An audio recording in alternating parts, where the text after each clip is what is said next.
Good day everyone! Welcome to our kitchen. Today we are cooking shrimp tempura.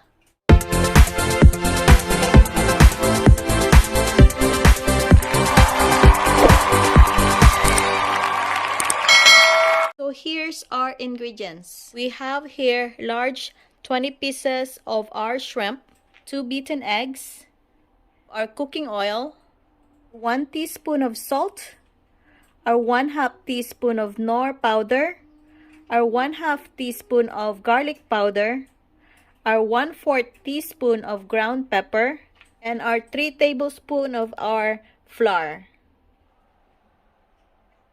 Let's combine all our ingredients together. Let's add our flour, our ground pepper, our garlic powder, our nor powder, our salt, add our beaten eggs. We'll combine all ingredients together and we'll let it sit for at least 30 minutes.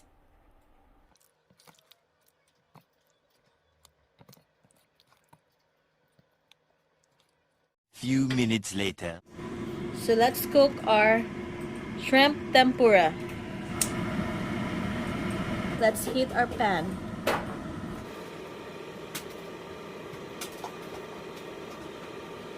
Now our oil is hot. I put 1 garlic clove there to see for the oil if it's already hot.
Let's make use of the remaining sauce that we have. So we have here some carrots and we're gonna fry the carrots.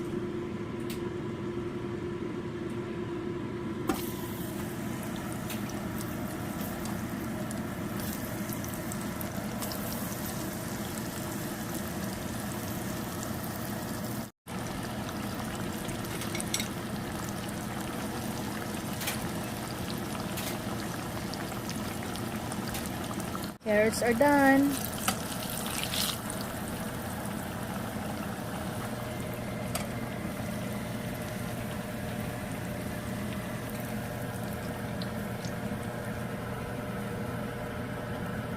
Our shrimp tempura is ready to eat.